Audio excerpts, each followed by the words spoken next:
Assalamualaikum warahmatullahi wabarakatuh.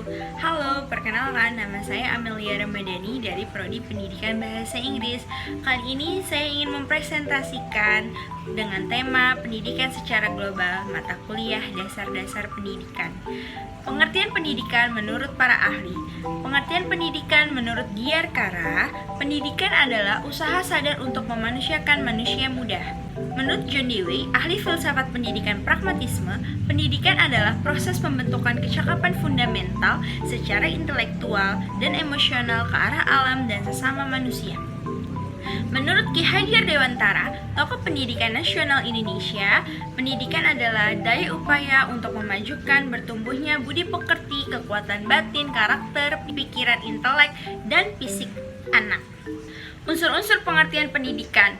Yang pertama adalah pembinaan kepribadian, merupakan pengembangan kemampuan atau potensi, peningkatan dari tidak tahu menjadi tahu serta tujuan aktualisasi diri. Yang kedua, terjalin hubungan antara kedua belah pihak. Pendidikan adalah proses sepanjang hayat dan perwujudan pembentukan diri secara utuh. Aktivitas pendidikan dapat berlangsung dalam keluarga, sekolah, dan masyarakat. Manfaat pendidikan yaitu membentuk pribadi yang beriman dan bertakwa kepada Tuhan Yang Maha Esa. Lalu membentuk tenaga pembangunan yang ahli dan terampil. Manfaat pendidikan selanjutnya adalah melestarikan nilai-nilai yang dijunjung tinggi oleh masyarakat, bangsa, dan negara, mengembangkan nilai-nilai baru, jembatan masa lampau, masa kini, dan masa depan. Batas-batas pendidikan yang perlu kita ketahui adalah: pertama, batas-batas pendidikan pada peserta didik, batas-batas pendidikan pada pendidik, batas-batas pendidikan dalam lingkungan dan sarana pendidikan. Apakah yang dimaksud dengan batas-batas pendidikan pada peserta didik?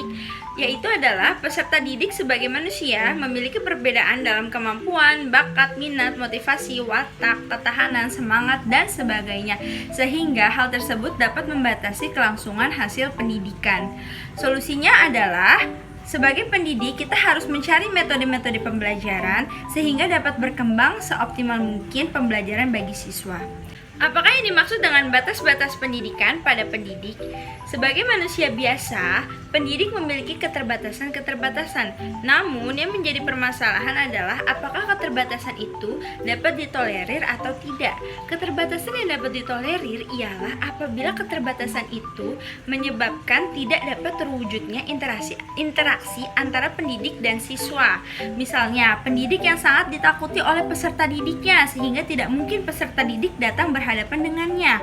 Lalu, pendidik yang tidak tahu apa yang akan menjadi isi interaksi dengan peserta didik akan menjadi kekosongan dan kebingungan dalam interaksi antara pendidik dengan peserta didik. Lalu apakah yang harus kita lakukan sebagai pendidik? Yaitu memperbaiki hal tersebut dengan kita memperbanyak interaksi kepada siswa.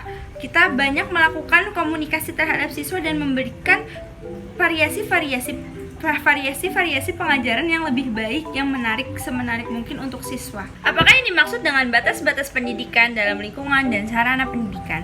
Lingkungan dan sarana pendidikan merupakan sumber yang dapat menentukan kualitas dan berlangsungnya usaha pendidikan. Lingkungan dan sarana yang tidak memadai akan menghambat berlangsungnya proses pendidikan. Di sini pendidik harus lebih kreatif dengan memanfaatkan alam sekitar sebagai sumber proses pembelajaran. Dari materi yang telah saya jelaskan sebelumnya, dapat ditarik kesimpulan bahwa semakin berkembangnya peradaban manusia, semakin berkembang pula permasalahan yang dihadapi pendidikan, sehingga semakin menuntut kemajuan manusia dalam pemikiran-pemikiran yang sistematik tentang pendidikan.